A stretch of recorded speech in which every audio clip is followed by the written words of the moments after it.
Oh my gosh. It has begun. Welcome, Turiya, to Ninjacorn Podcast, episode 9.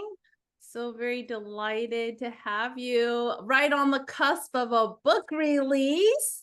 Oh my gosh. Which we'll be talking a little bit about. But just to share with everyone a little bit about who you are, what you do, kind of going off the bio that you put in your books, the generic one, and feel free to add any additional ones on top of that, is you are an ordained monk, Buddhist monk in the Rama lineage. And in 1998, you ended up opening your own meditation center, meditation hall called Dharma Center of Trikaya Buddhism. Trikaya Buddhism is the specific path, Buddhist path, that you share with students in public meditation classes. And alongside that practice and all your wonderful ventures, you have written quite a few books. I think this will be your 4th book now, right? Is that right? 4? 5? Maybe 6. Let me see. I have to count. Name the books off for me, because Okay. Worlds of Power, There's Worlds of Light. Worlds of Power, Worlds of Light, Peace with Pain. Yes. The Awkward Years. Teenagers. Unreasonable Joy. Oh, right. Yes. And there's a cryptocurrency book, but I don't know if I should really count it because it's just a ebook and it's not very good. So okay. So technically this would be book number 6, Bare Feet, Bare Soul. Wow. I mean, you really are you are really developing a collection in this publishing world, which is awesome. Awesome. So today I definitely want to talk a little bit about your upcoming book release, but also maybe before we get into that, maybe I can ask you a few questions just around spirituality and meditation and awakening, just so people can get a flavor of like where you're coming from. So one of the questions I had was, being on this path of awakening and enlightenment, what has been some thoughts and beliefs you had in the beginning that are the same maybe now, or some thoughts that you had in the beginning that are totally different now? And I know that's very vague. That's a really good question, though. No, it is. It's a very powerful question. Because we come to the spiritual path in the beginning with stars in our eyes, right? And say, okay, I'm going to do this meditation thing. I'm going to find the teacher. I'm going to figure out my path and what I'm supposed to do. And I guess the belief that I think most people start off with, which I think you started off with, is once I do the thing, I'll be done. I love me a checklist. Yep, I'm going to check off all the little boxes. I'm going to do everything my teacher said. I'm going to follow all the practices. I'm going to cross the finish line and be done. And that was a belief. Like I said, I think everybody gets seduced by that. It's human nature, right? Because we are goal oriented from, that's how we're conditioned. So you get enrolled in kindergarten and the goal is to complete kindergarten and make it to 1st grade. And then you're supposed to finish 1st grade and then finish high school. And then you get your diploma and yay, everything's good. Yes.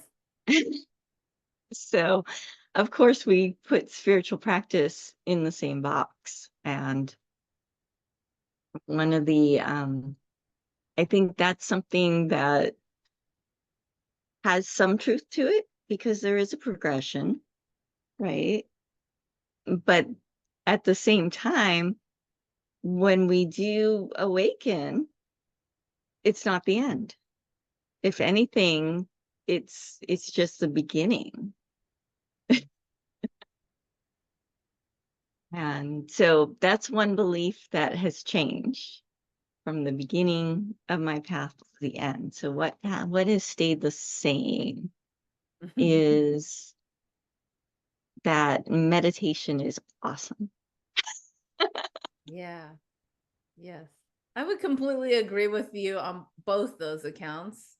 Definitely the checkoff list, and that can be very disorienting when the checkoff list is gone and you're like, now what? And then the very fascinating and beautiful thing of the continuation of the meditation practice despite of, that's been really cool and is really cool. Yeah. And why do you think that is? If there's a why that we can explore, why is that meditation still sticks with us after thinking in the Well, beginning?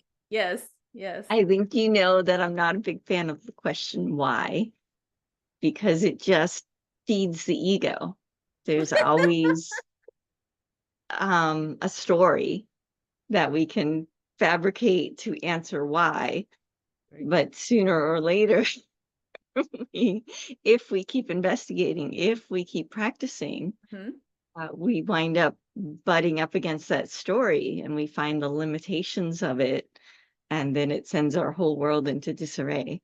So I always prefer to look at more of the what and the how. Mm-hmm. So Mm. so if we look at, what meditation really is, Yeah. in the beginning, it's just learning how to focus, learning how to like be still in a world that's going 1,000 miles an hour, Mm. and just learning to take a breath and be here. And then as we progress on the path, eventually, we start to wake up and we realize that there isn't anywhere to go. We've been here all along. Mm. And meditation becomes this process of simply abiding in what is, Mm. with everything that arises and falls away. And if we continue to devote time to that,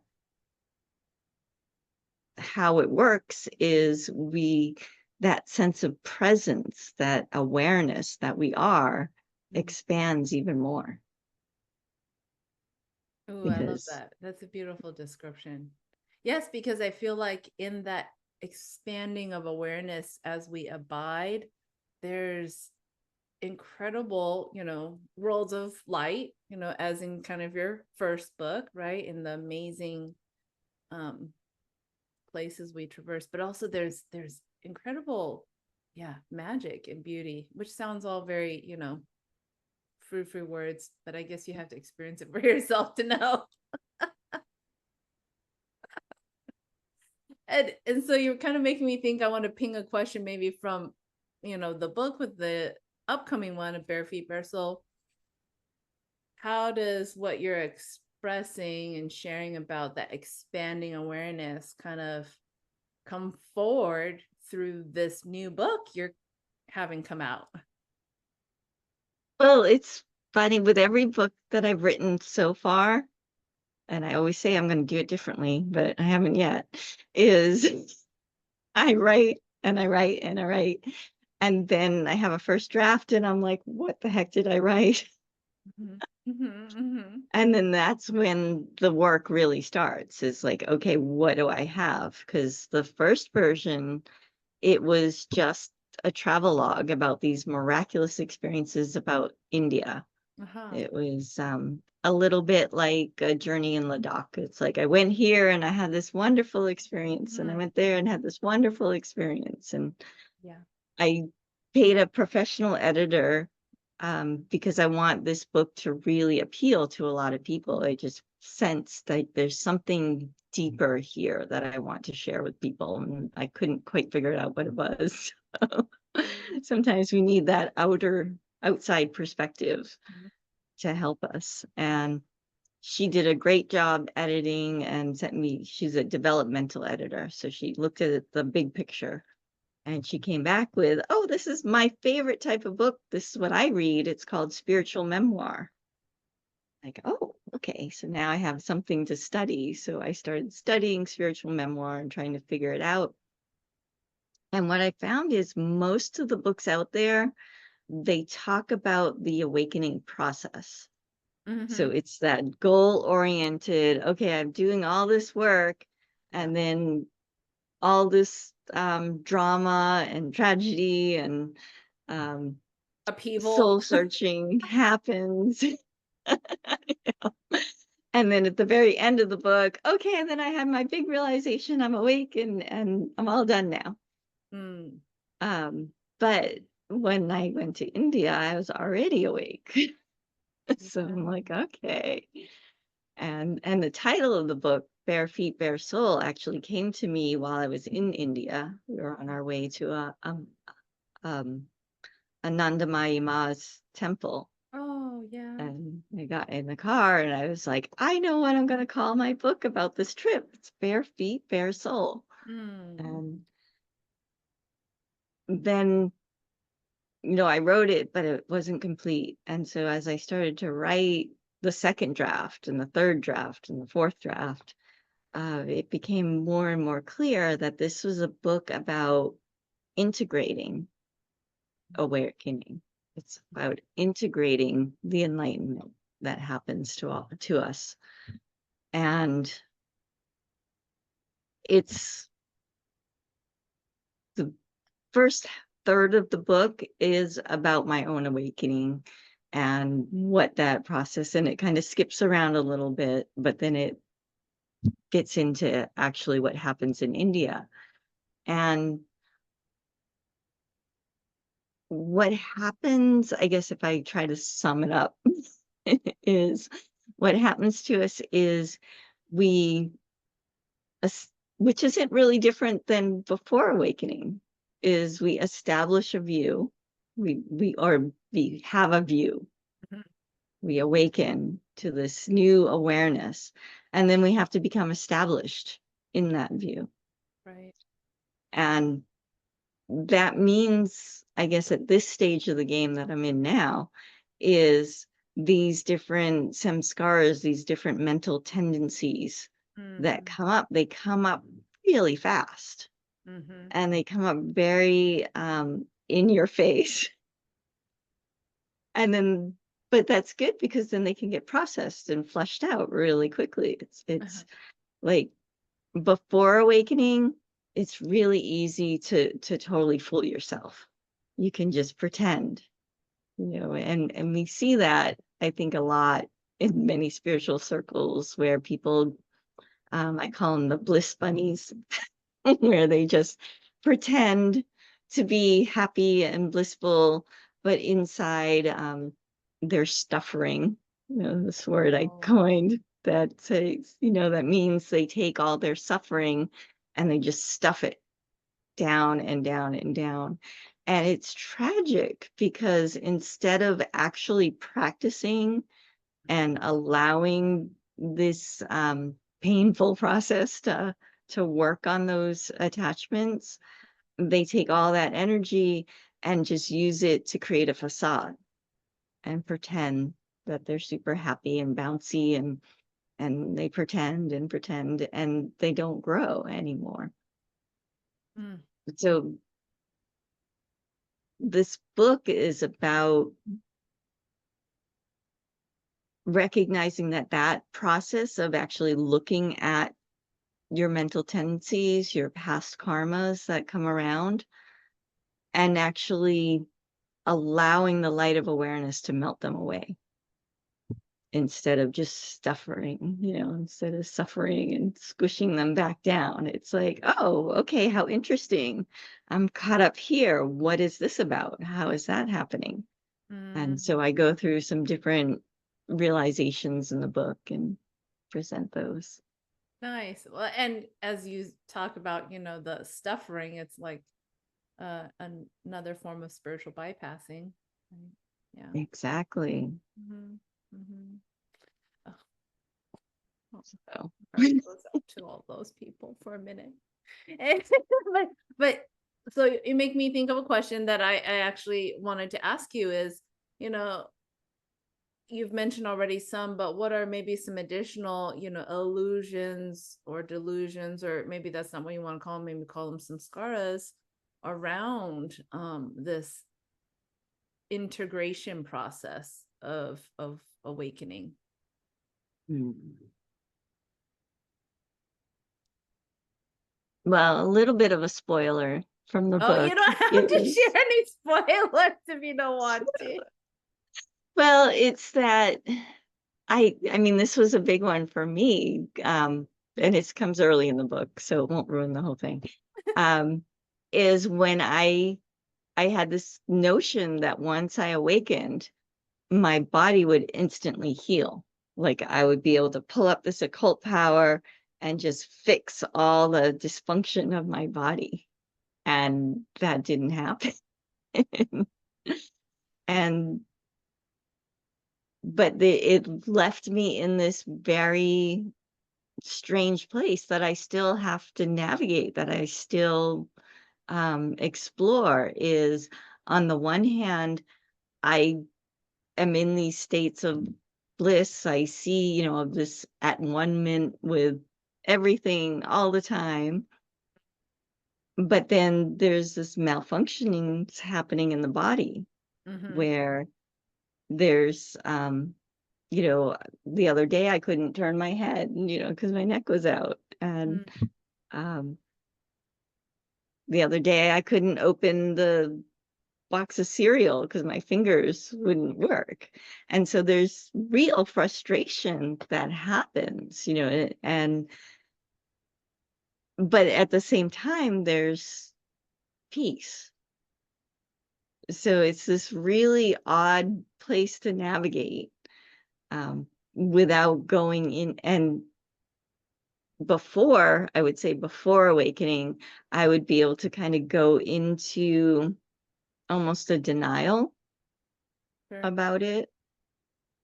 Again, that goes into that suffering that happens. Yeah. But now it's like my awareness doesn't let me do that. It comes up like, oh yes, you're experiencing frustration right now. There's anger at your body, and there's, annoyance at the doctors. So then what do you do when you're experiencing what these would maybe people might label and, put in a box of the un-Buddhist emotions? Well, I guess that's the where it comes in, is there's this Ah. part of me that's just kind of chuckling as it's happening. Mm. And there's space for it to exist without being in control. Mm.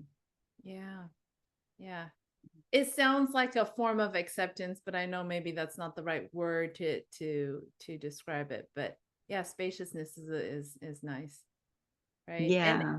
And even catching that piece as I'm asking you, this un-Buddhist emotion, like look at that box that can be carried in this, tradition, the spiritual practice of like, what is so un-Buddhist to be angry and annoyed and frustrated? But it's true, because I think there's so much more, pumped into society of like Buddhism, meditation, mindfulness is like loving kindness, compassion, bodhisattva, all those other happy, you're bright words. Yeah, interesting. It's like, yes, the the complexities of the mind, right, and how it works, right? And so I guess for readers and people who are listening, what's something that you can maybe share with them as a helpful tip as they are navigating their awakening process, right? And integrating as well, that might feel a little bumpy for them. I'm sure you've been there too, feeling a little bumpy. Well, I would say no matter what stage of the path you're on, give yourself the grace of patience, Mm. and gentleness. Oh, yes. and just allow the mind is going to do what the mind does.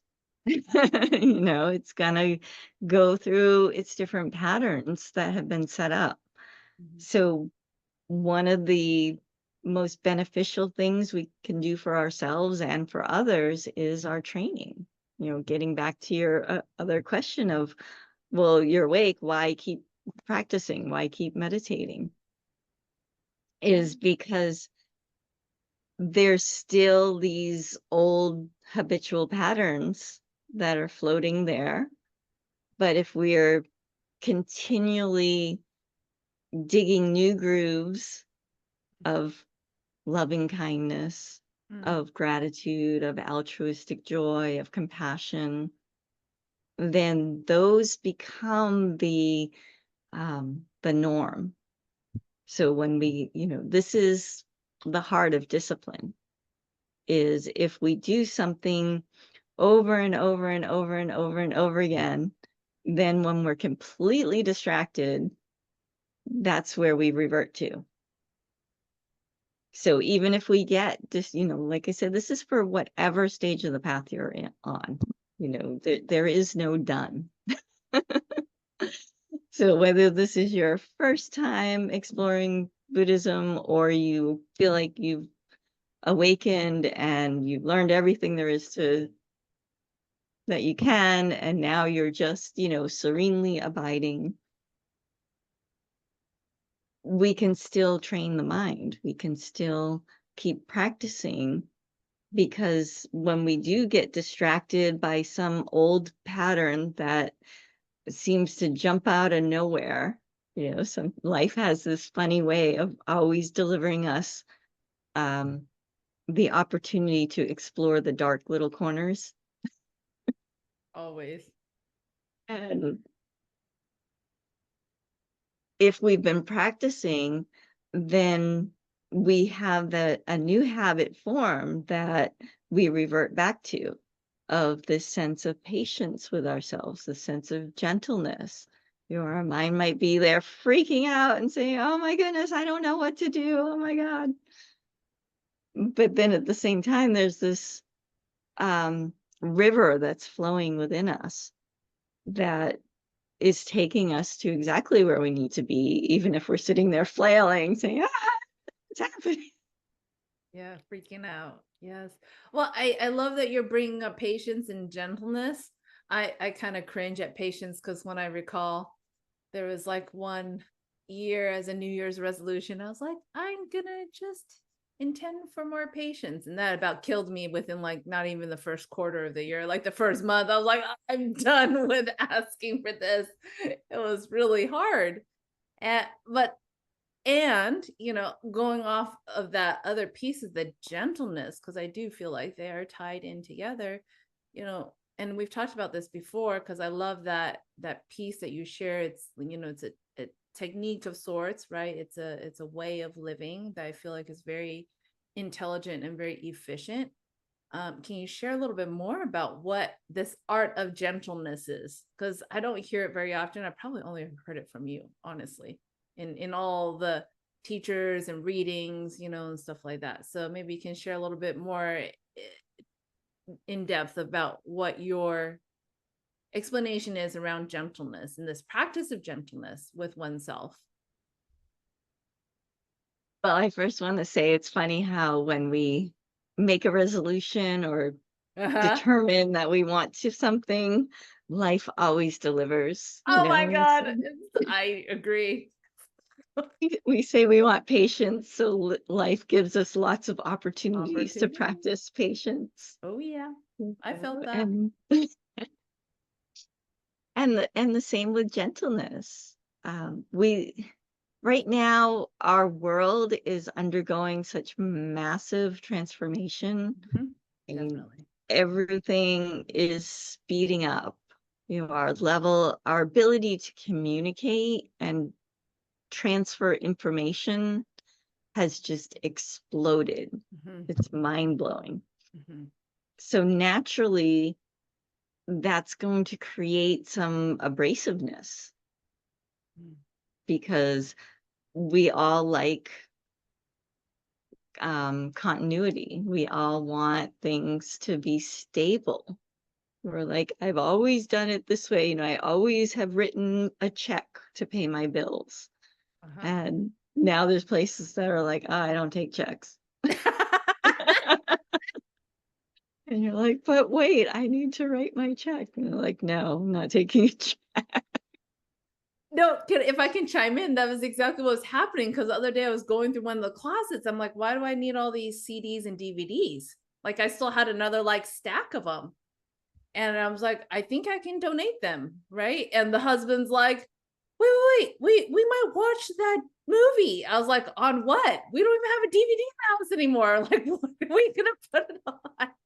Stream it from one of the streaming things, right? And so forth. I mean, seriously, we don't have a DVD, and he had to think about that. But it was still this moment of like, well, we watch movies on these things and listen to music on these things. Things are familiar and comfortable and continuous of what we used to do. So all this change that's happening, and that's really the first noble truth, is life is transitory. It's going to change. It's impermanent. So that creates this very abrasive feeling as we cling, as we try to make it so that it is how we're accustomed. And the weird part is, if we actually investigate it, a lot of times what we're accustomed to is very painful. It's fascinating to me. It's fascinating. Yes. You made me think of another story, because the poor hubby had a freaking allergic reaction with his eyes with sunscreen. Oh no. And rubbed into his eyes from surfing. And so his eyes were puffy, and he looked like he was in a fight or something. They just weren't bruised and blue. They were red and puffy. And I'm like, oh, that looks awful. Can you please like call the doctor and talk to them? Because one of his friends is a doctor. Can you like send him a picture? Just make sure it's not pink eye or something. It's like, no, I'm gonna sleep on it. And I'll see you in the morning if it's better. I'm like, why? What? You look miserable. And he's like, Ed doesn't hurt so bad on this eye. I was like, oh my God, I can't even look at you right now. Too painful. Didn't even rinse his eyes out. Oh my goodness. He did with eye drops. I'm like, you're not gonna get anything done with that condition. Oh, it was hurting my heart so much, as I'm sure you can relate. Now is it hurting you because you didn't want to look at it, or was it hurting you because you could feel his pain? Both. And the third piece is that it was not within my control to change the suffering, because he had to make the choice to do it, and he wasn't willing to, and I'm just sitting here sitting in it. Oh yes, all of that. I love how you brought up that other component of control, because that all of those different types of clinging, they're like these jagged edges that just keep rubbing on us. And the more that we become aggressive and try and fight them, we get cut deeper and deeper and deeper. And then that makes us more anxious and aggravated. And so we wrestle some more. And they're more resistant. They dug in their heels like, no, I'm not going to go to the doctors. And then now, on top of all of those cuts and bruises, now we're fatigued as well. And then I still have to look at his puffy red eyes. Yes.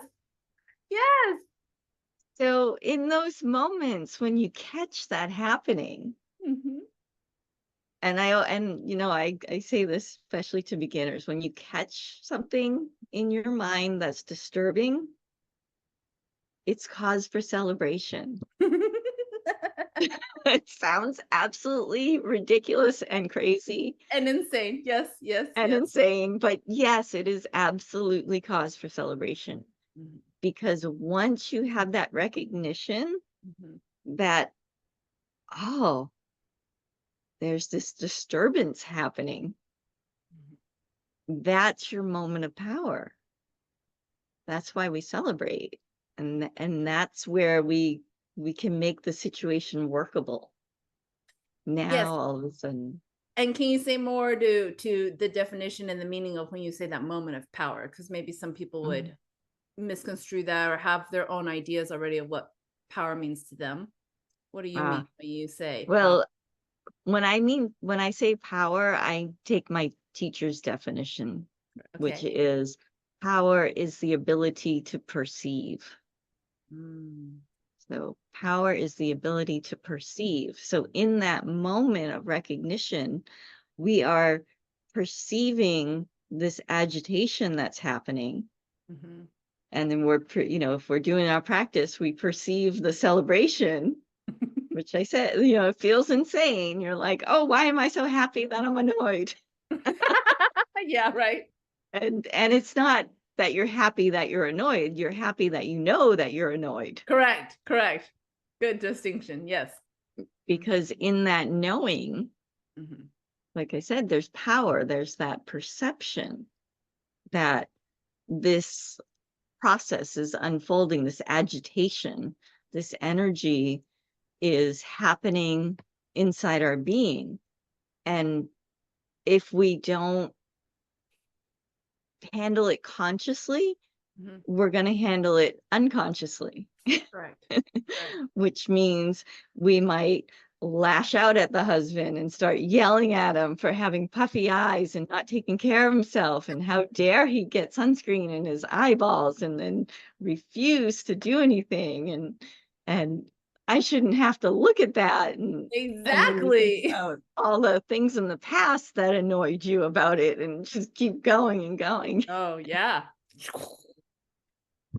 Spiraling out. So instead, if we approach it, that moment of power, and we choose gentleness, and we say, you know what, I'm this big bull right now, and I'm about to walk into a china shop. Uh-oh. And I can just run in there and start flailing, and all the dishes are going to break. This priceless art is going to crash. And then there'll be regret and sorrow and suffering for not just myself, because I might get cut on the pieces, then I might hurt somebody else, and then there'll be regret over that.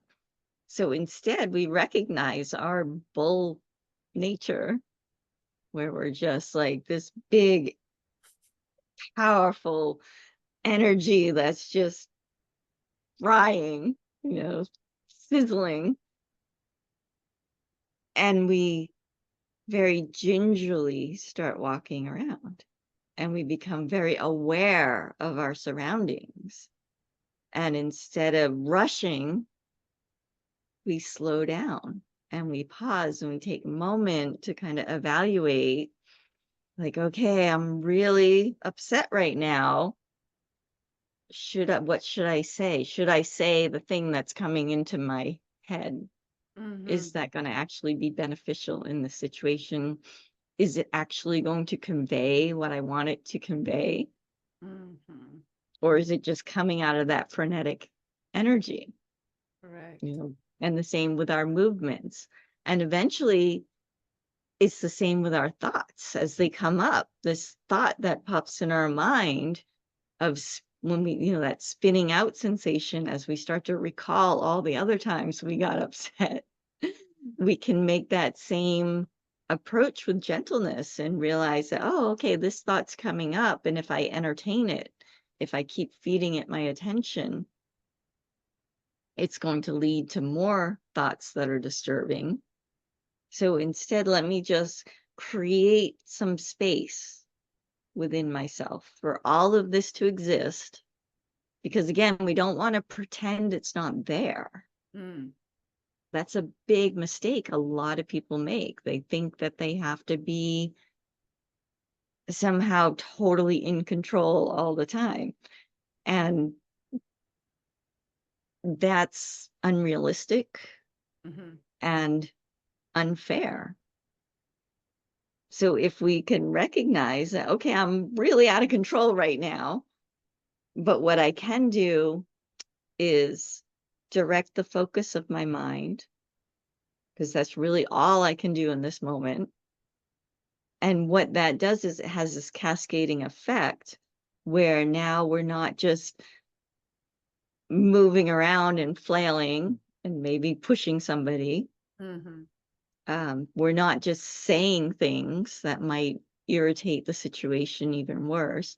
And then eventually our thoughts catch up and they start to slow, and that sense of spaciousness is given there. And then all of a sudden we're able to direct our thoughts and say, well, wow, I'm really grateful that you have some eye drops that you can try to rinse out those eyes with.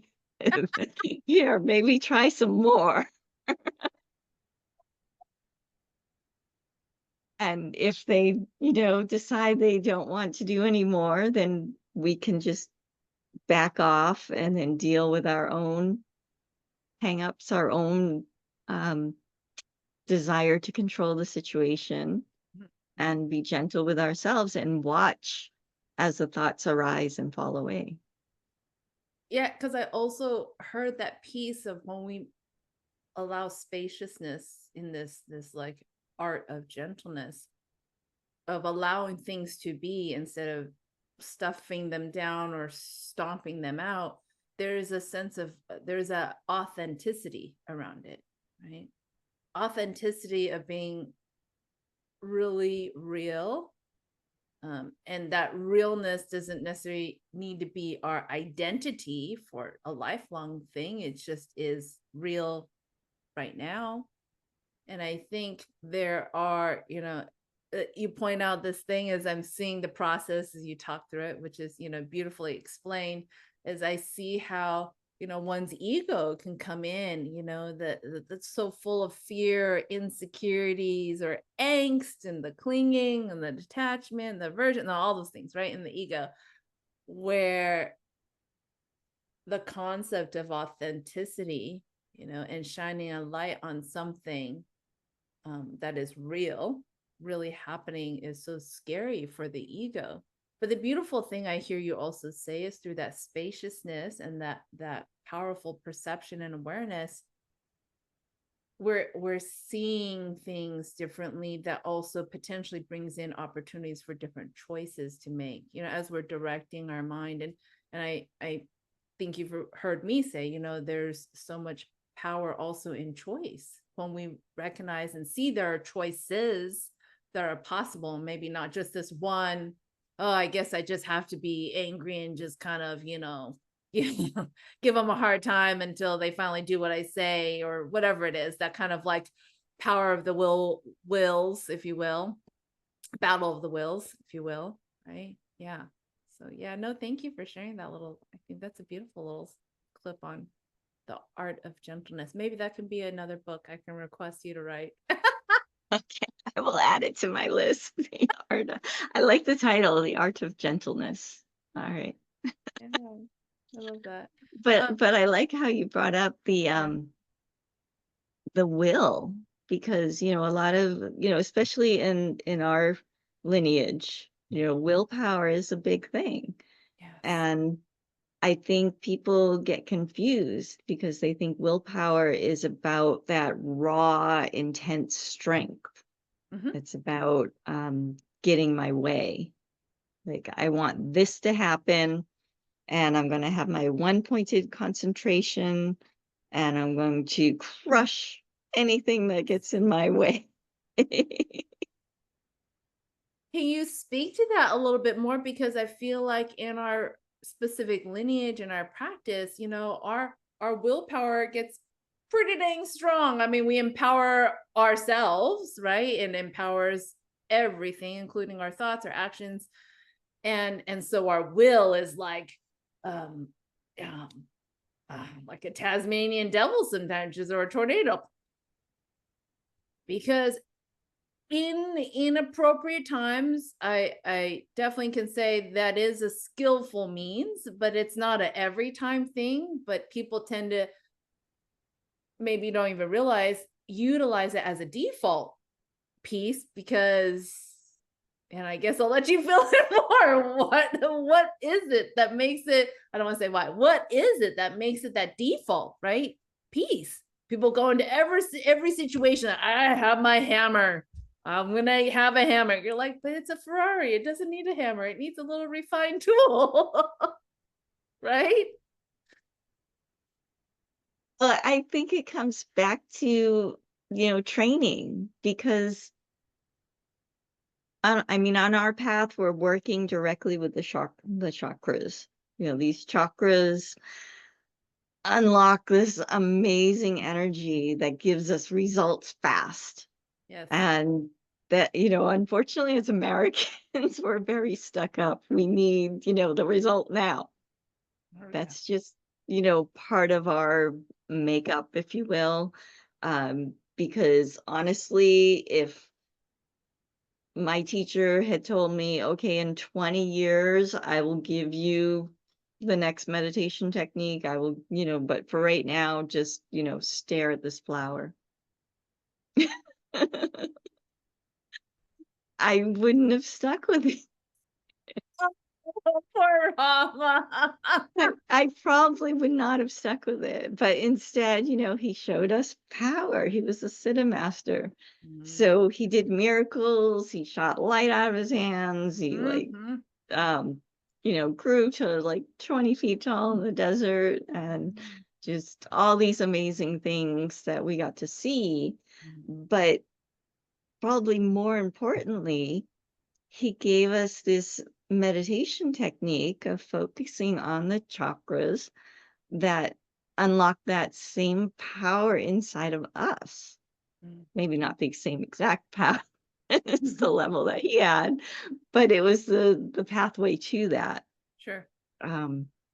Where we focus in on our navel center, and you feel that power rise within you, and all of a sudden, maybe before, when you entered into a situation, you felt very, shy and wishy-washy and unsure.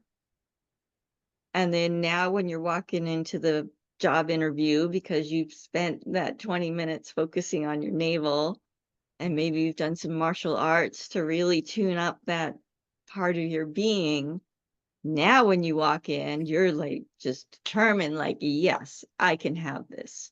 Yeah. And it opens up that certainty, which is intoxicating. It's wonderful. And if you actually want to get to the higher realms or the higher aspects of this practice, you need that. You need that level of power. Otherwise, when you start to open up, and I've seen this with people, they'll just focus on their third eye, and they'll open up these wonderful, beautiful realms of the astral worlds, and then they'll get completely taken out by it. They can no longer function in the world because they're no longer grounded. Right. They've lost that connection to their own power. And if they weren't careful, maybe they opened up doorways in the astral that aren't so happy, that aren't so fun.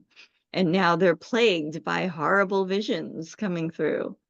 And because they don't have that ability to perceive that power, they just get knocked around by everything. So we need to develop power. But there's limits, as you were pointing out, not everything needs a sledgehammer. Most things don't. I mean, it's good to have it in your arsenal, because once in a while, you find a really big nail and you're like, oh, I've got this. Boom. And you knock it down and you just walk through. But most of the time, life in general requires a bit more finesse. Yes. It requires a lot more flexibility. Yes. Can you maybe share your process or your practice around incorporating that fluidity and flexibility into your practice that can be so powerful, right? Mm. And I ask that because I think of, you know, our greater extended spiritual family with all the various different types and styles of practitioners. And there's absolutely this vein, right? This theme of power, and have felt it, have experienced it when we get into a big room and we gather together. Whoa, it's intense. It's intense because everyone's up in their power, and it's like, whoa, crazy. Um, yeah, so can you maybe share some more about the flexibility and fluidity aspect and how you bring that into your life and living? Well, our path and the path of Trikaya Buddhism Yeah. is a mystic path. You know, we deal with mysticism, we deal with power. So it comes through, and as I said before, it's necessary. But I think what happens is it's so intoxicating Mm, that people get stuck in it, mm, and they start to get that tunnel vision of this is the only way to approach anything is through using my subtle power. I'm just going to use my subtle body to push through, and we see it reflected in our world when it comes to wealth. It's mhm, like people think, you know, because money is a form of power. It's power in a physical form. It mhm, gives us mhm. access. It allows us to perceive and experience things that if you don't have money and you're constantly struggling to feed yourself and house yourself, that you just can't see. It's just those realms are not available or accessible to you. Yes. But people get locked into looking at everything through their navel center. So they enter into a situation, um, and they think, well, I just got to throw money at it. You know, this did not make it into the book. So I'll share this little story. We were on the bus in India, Uh-huh. and we're on a big bus. It was like 27 of us in our group. So Uh-huh. it's a nice big long bus, and we're driving, and we hit some kind of checkpoint, Uh-huh. and there's um, military guys with big guns, you know, like rifles, machine guns, maybe. I don't know much about guns, but they look like really Big big guns. guns. Big So guns. there's like these guys in uniforms with guns, and they're not letting the bus pass. Uh-huh. And time is kind of going by, and it's really hot, and we're just kind of stuck, and nobody knows what's going on or what's happening. Uh-huh. And suddenly I hear one of the women start saying, who needs to give these guys some money? You know, we just got to throw some money at them. And I was so thankful that the people outside could not hear her saying this, because I'm just looking at the situation and realizing, like, okay, but these guys probably don't want money. Money's not going to fix it. They're probably actually looking for respect. They want to be seen, and that their position is recognized. They Mhm. just want to be recognized like they are doing a job, and they want the proper paperwork or whatever it was that needed to Okay. happen. And so if somebody were to get off that bus and just start throwing $100 bills at them, we probably would have been all lined up against the wall with the machine gun. Oof. Yeah. You know, that was my perception of the moment. Yeah. And I saw this happen to somebody else a long time ago. They had a relative in a foreign country that got into a car accident. And in that country, if you get into a car accident and hurt somebody, it's a criminal offense. Mhm. So they had to go to court and trial. Mhm. And they just hired the most expensive lawyer they could find, and just kept trying to throw money at the problem. So that lawyer was more than happy to like just keep taking the money keep taking the money, and they're not allowed to leave. And now weeks and weeks are going by, Mhm. And I finally told this woman, like, you need to tell them, like, it's not about the money. They need to, like, actually show some remorse for what happened. And they need a different lawyer because they're just being taken advantage of. Like, you're talking about a poor country, and you come in, and somebody comes in there and just starts throwing money around. Mm, It's offensive. mm, So that pushing out our will, pushing out energy out of our navel center to make ourselves known mm, usually doesn't go the way most people think it will. Um, if somebody is fearful of them, then yeah, you can run over them, but that's not very kind. Um, and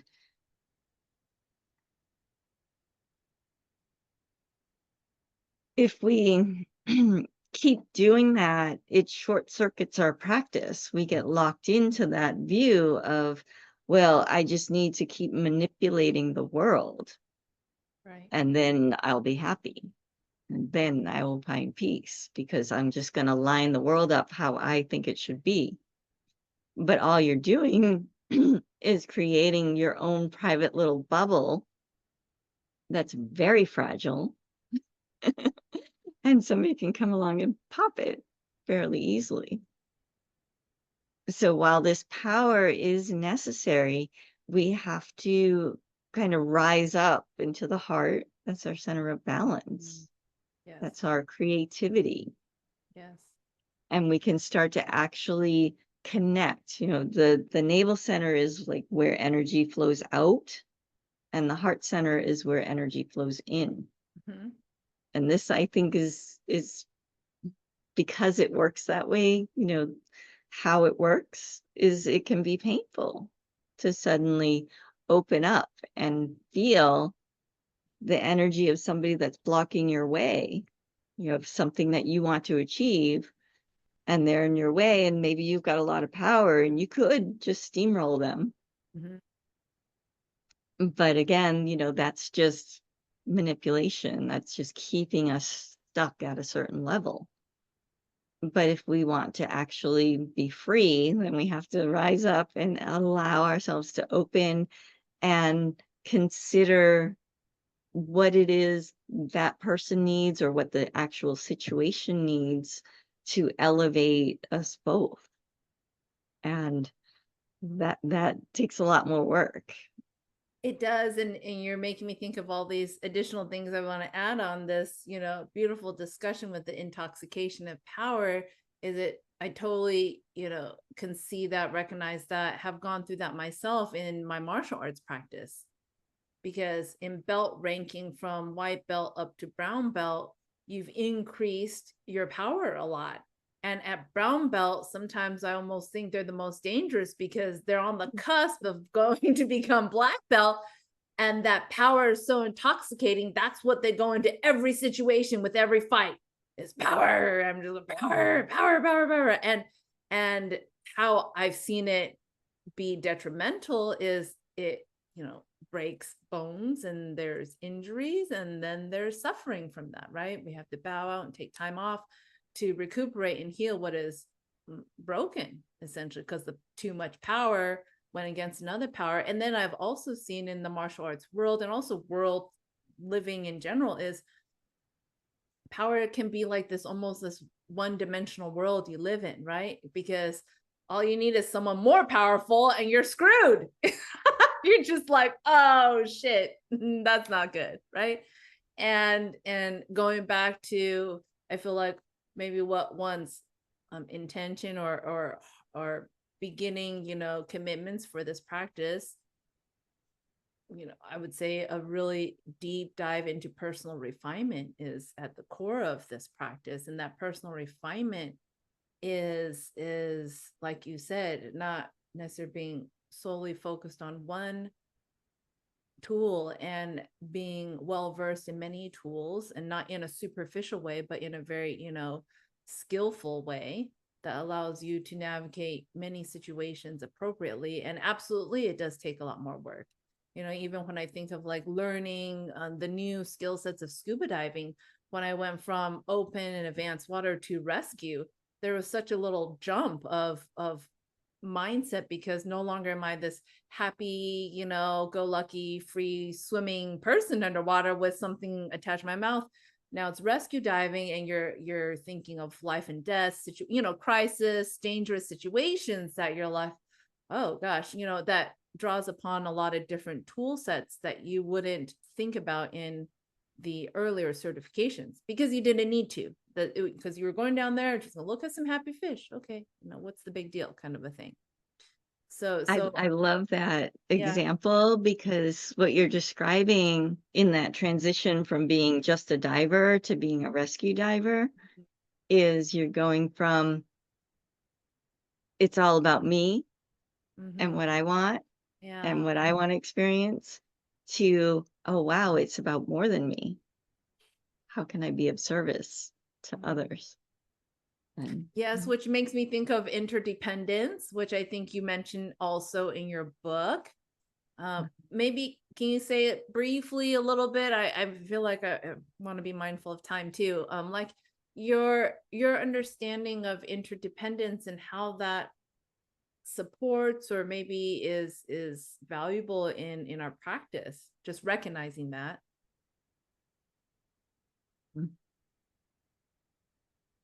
let's see, how can I sum it up in a little way? Big questions. Big questions. Well, I mean, we have the absolute where everything's one. We're all like, there's just light, the boundless, formless void. And then we have relative existence. And that's allowing us to have this beautiful conversation. And that happens not in a vacuum, which is what, when we were talking about power, I think that's the biggest illusion power gives us is when we pursue only power, is we start to really get that tunnel vision and think we only exist in a vacuum, and we cling to the control. And what we miss is the truth of interdependence, of dependent origination, if you want to use the Buddhist historical terms, where everything that arises is dependent upon something else. So it's all cycling. Like this conversation only happened because of what came before it. And that only happened because of what came before it. And that happened because of what came before it. And it goes, when we understand the backwards regression, we can start to anticipate the forward progression of that, instead of feeling like I need to stop this dependent arising, it's like, no, you're not going to stop it, because everything is interdependent. It's just all arising together. But we can start to notice the patterns and the flow of existence and place ourselves or place our attention in different streams. So we can stay stuck in the stream of anger and frustration and annoyance, or we can change our focus and focus on, well, how can I be gentle in this situation? How can I be gentle with myself? How can I be gentle towards others? And now, even though we're kind of rushing down the stream of anger and frustration, there's this other stream that's happening and simultaneously of gentleness. And it guides us into a whole different experience.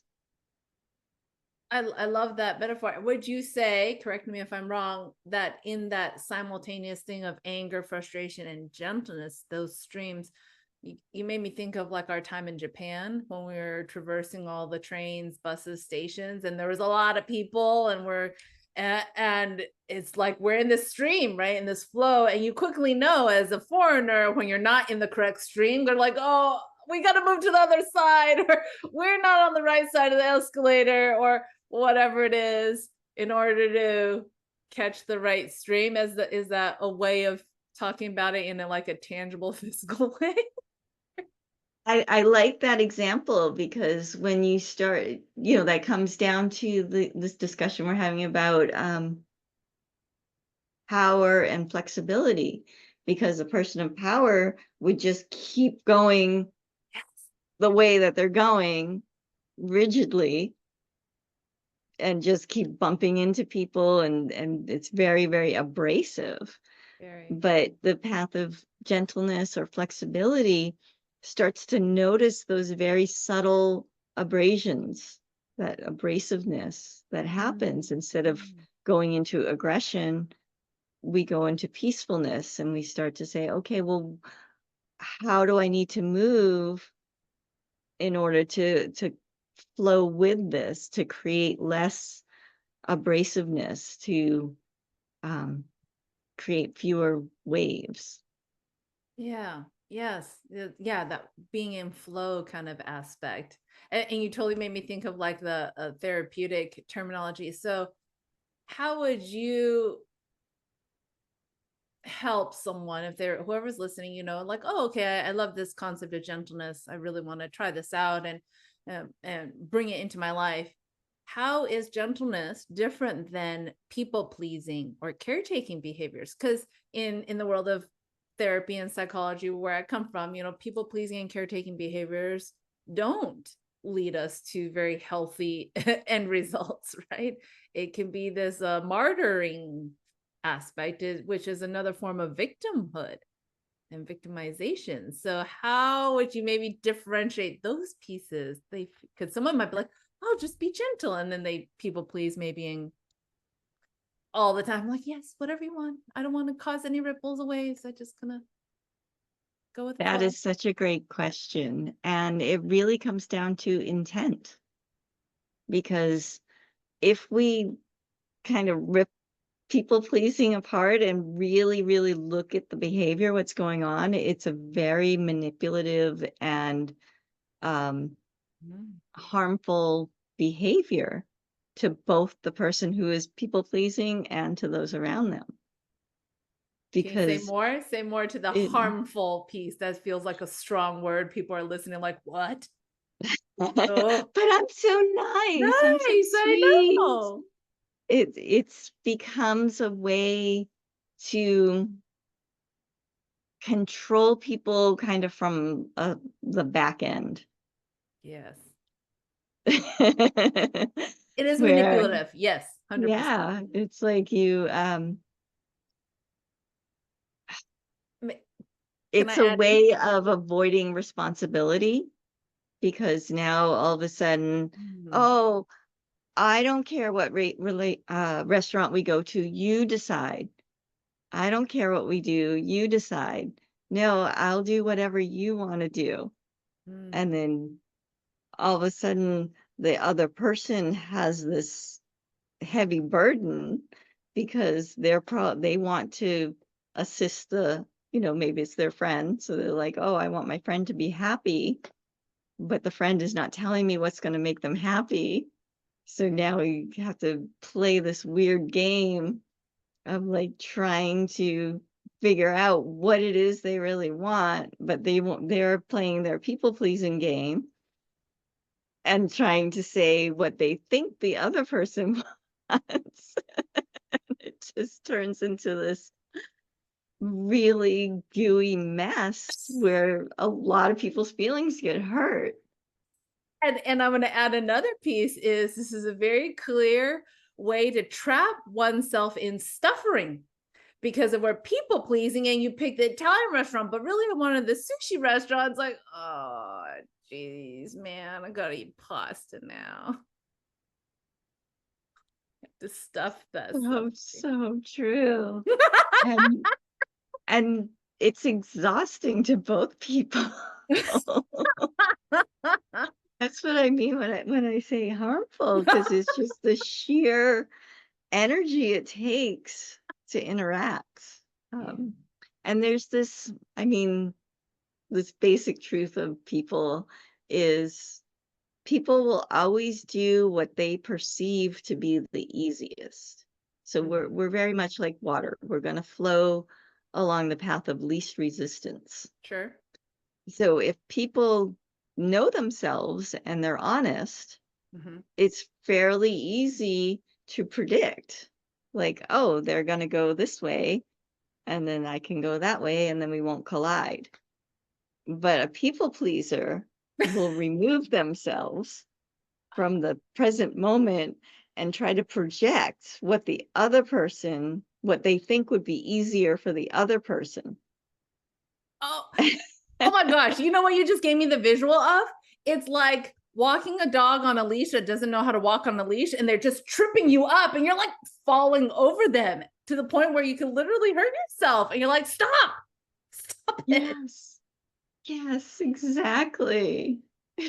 Well, I think you're pointing out a very good point, because the illusion and delusion around people pleasing that people buy into, I am guilty of this too, is that we think, like you said, we're acquiescing and making it easier for the other person because we've removed ourselves from the whole thing, right? And in this like removal, it's almost like, okay, the one less thing that complicates whatever the thing is, right? And less complication, less chaos, the simplicity of that, maybe it's easier. But it's so fascinating also, if we're really honest and authentic with this piece, is not only are we bypassing, acquiescing, responsibility, and maybe suffering, is there's this weird survival, selfish component about it. And dare I say the word selfish, on this spiritual path and practice, because that's such an antithesis word to say. I don't know how to explain it more around that selfish. There's definitely a selfish, self-centered piece in this removal. Does that make sense what I'm sharing with you? It does. It's that martyr complex that you're alluding to, Okay. is the sense of I'm such a good person because I'm just going to let everybody else walk all over me. And then just to complicate things, no one stays exactly the same. We always change, right? So somebody who's caught in people pleasing will at some point or another do the pendulum swing to the opposite characteristics. And that will suddenly come out, like they'll reach that breaking point of people pleasing, where Oh, it's like, I am just, I'm done doing everything for all these people all the time. And I'm just going to make it all about me. And then it's yeah. the narcissism that comes in. And it's like, I'm the only one that matters. It's like nothing else. I'm just going to do what I want to do and forget everybody else. Yes, no, that absolutely makes sense, And because that's, the imbalance is trying to balance itself. So it's like the yeah, seesaw effect in very extreme, ways. Yes. right. So it can get very damaging for relationships because and sometimes people can navigate it in such a way that they'll um, do their people pleasing with one group of people and then do the narcissist thing with the other group of people, and they'll try to segregate their life out and, Interesting. and Really?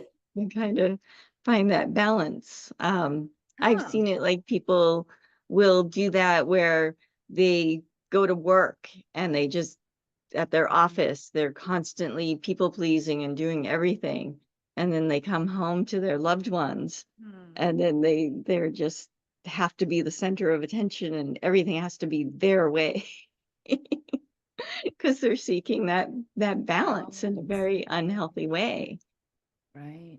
But if we can just number one accept that we have power and not be so afraid of using it, but then at the same time don't be seduced by the power and only try to control Right. and use that power to kind of lift ourselves up into this spaciousness, this place of gentleness where we can actually start to take into account other people's needs, like going from being the recreational diver who's just there for the fish and what I want and screw everybody else. Like I'm gonna kick my fins and kick the snorkelers up on top because I don't care. I'm just gonna go see my fishies. To the rescue diver who's suddenly much more aware and is paying attention, like, okay, is that snorkeler okay?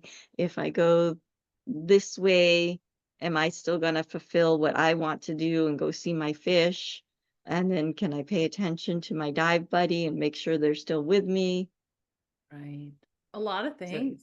it's a whole, well, it's a whole different way of living. And Yes.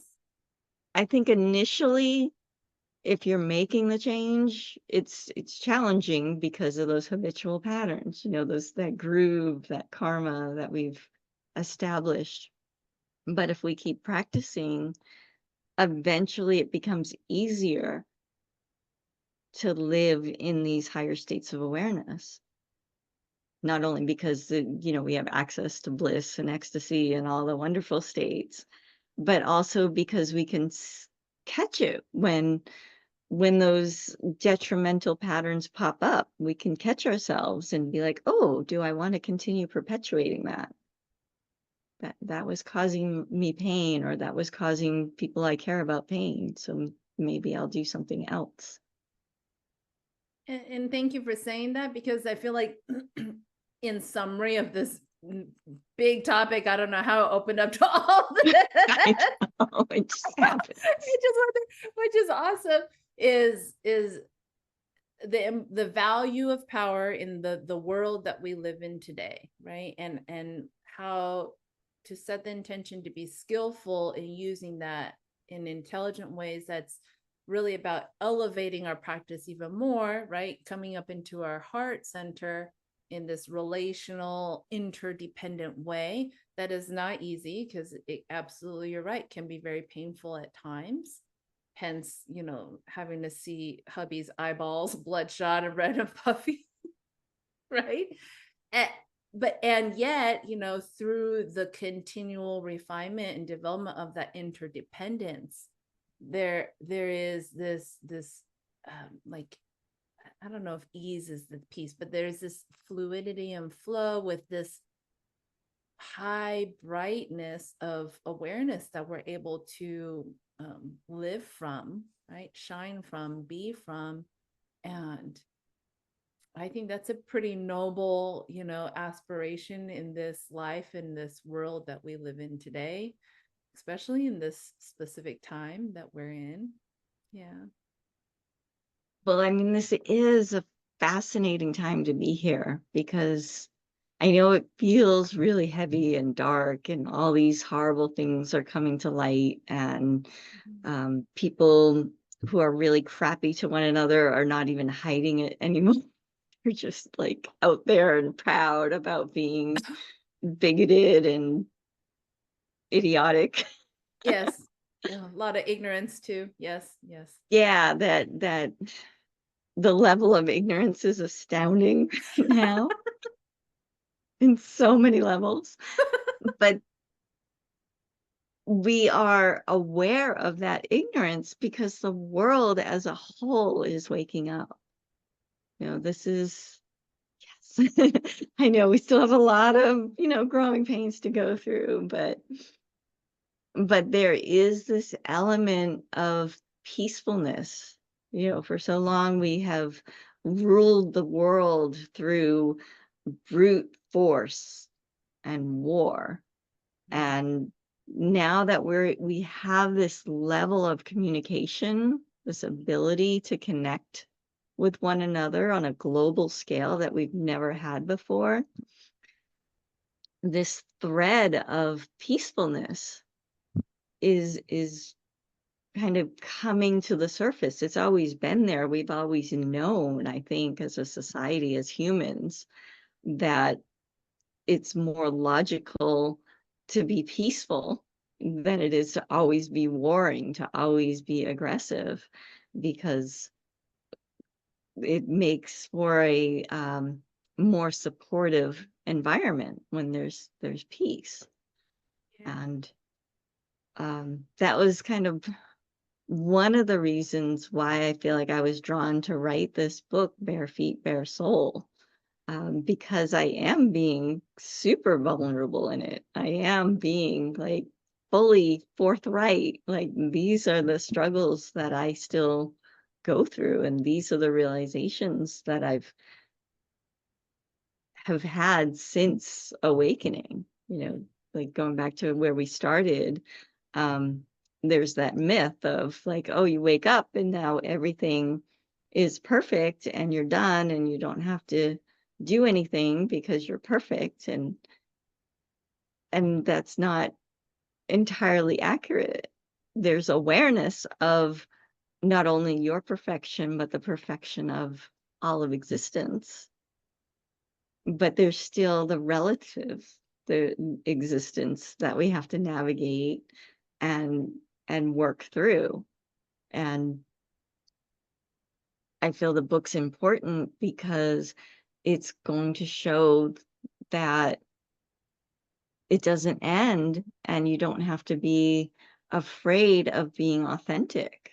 And that's why I really appreciate this podcast, this Ninjacorn podcast that you've been doing, because you've really been shining that light on people awakening and exploring these spiritual topics in a way that's very accessible to people no matter where they are in the path. So thank you.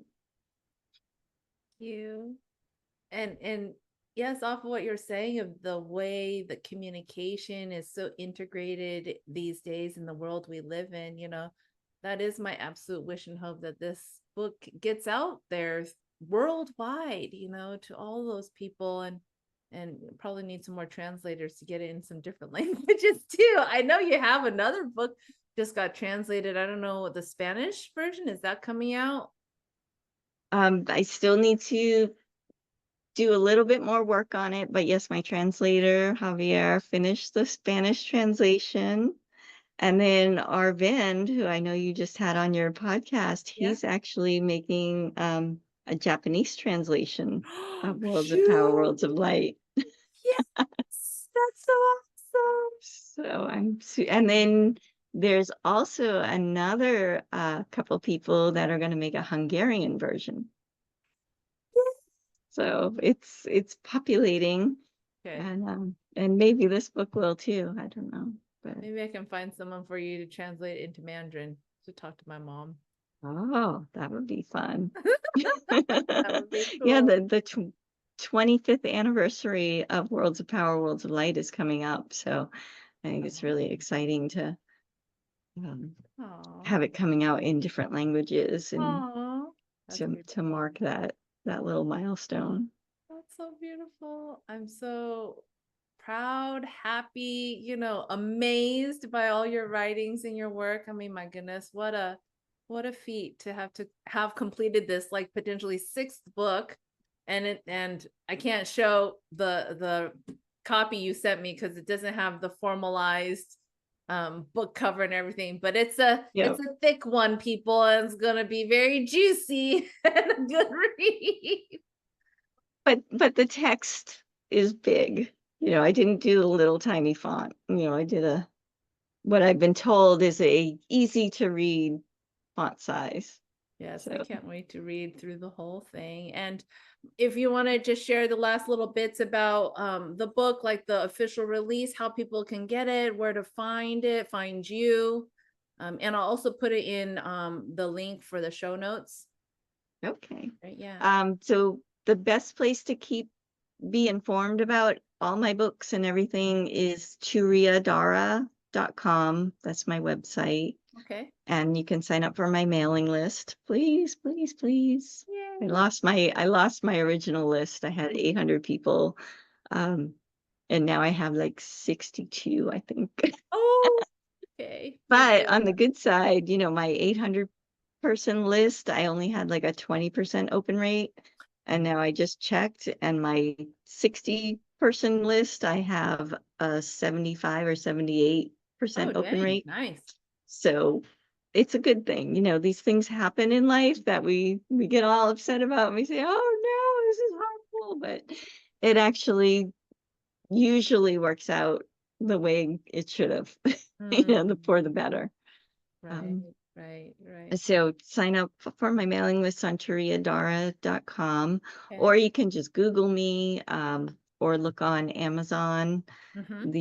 The next book, Bare Feet, Bare Soul, Mystic Dancing with the Divine, Oh. is going to be released on July 20th, Mhm. 2024. So it's coming up soon. Yay. I've been keeping quiet about the real cover. It's gone out to my mailing list so far, but in the next week or so, I'll probably start posting it on social media. So you can also find Oh. me on Facebook and Instagram and YouTube. Again, under Turiya Dara. Okay. I'll include, maybe you'll have to send me some of the links for those other ones. I think I have most of them, so I can just put them all down there. Yeah, they're all Turiya Dara, so it's just Okay. at Turiya Dara. Okay, Try to keep it perfect. easy. And then if you actually want to sit with me in meditation, I'm still teaching most Saturdays at 11 at Dharma Center, like I have been for the past 20 something years. Thank you for that Just service. still there teaching and just having fun and meditating with people. Like I said, meditation is just awesome. And I love to sit with other people. Because as you noted, when we do come together in a group and meditate, we all lift up, no matter where you are in the path, it's like this cumulative thing that happens, this process that everybody starts to bubble up, and yes, it can be intense. But if you do your practice, you pay attention, you do your mindfulness, um, you can surf the waves and Yes, take all that energy and power and actually put it into your practice and improving your life totally. and the entire world as a result. So It makes me think of the quote that you shared with me once, a rising tide raises all boats. So, yes. yes, I love that. Yeah, and I think we need more of that right now. I think people just need to remember that every single one of us is powerful and every single one of us is connected to everyone else that we see. Yes. For a long time, we were so disconnected on the world. There was always someplace else that we could send people. Like if somebody didn't fit into our world, we could just send them out. We could say, nope, you can't be in, you have to go out. You have to go, Uh-huh. I Yes. think it was, like even I think it was what the 1800s that um Britain was like, okay, we're going to take all of our criminals and people that, we can't handle, and we're going to send them to Australia. And they like literally put them on a ship and ship them away. Uh-huh. And we do the same thing in our society, right? We take people that we decide um, can't follow the rules and we put them in prison. We have the homeless population that nobody wants to deal with, so we just want them to go away. We like just put them out. And with this enhanced communication, that revolution that we're experiencing, I think more and more people are recognizing this interdependence that there is no away.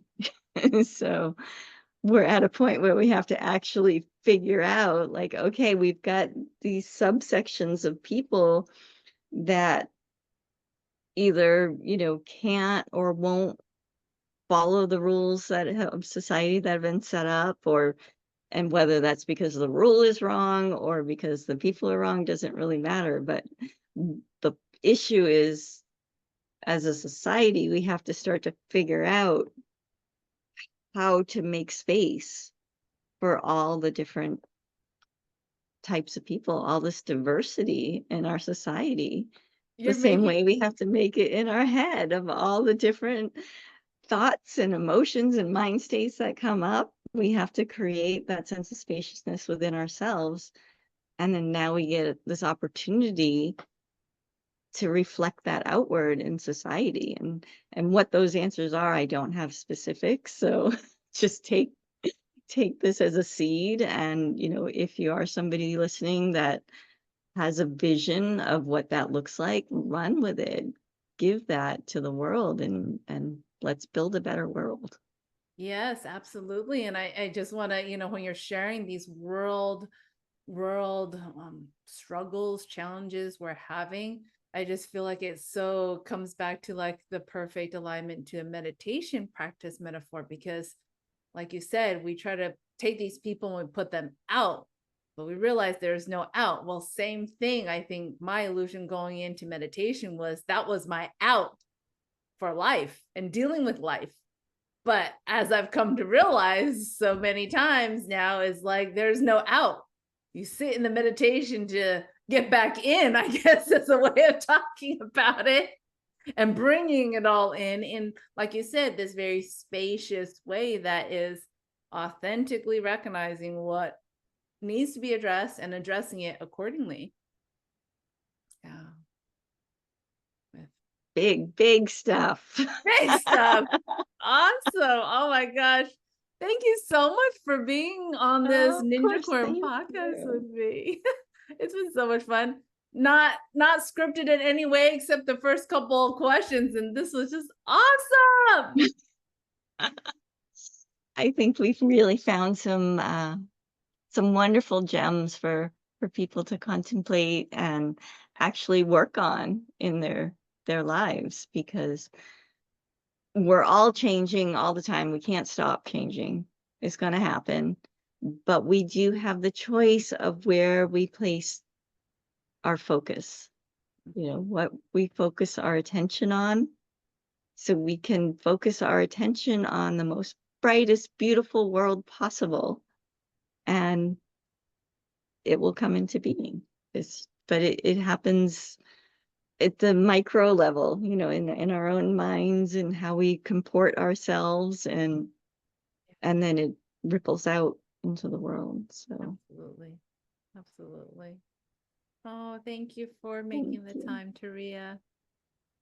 Anytime. Thank you for having me.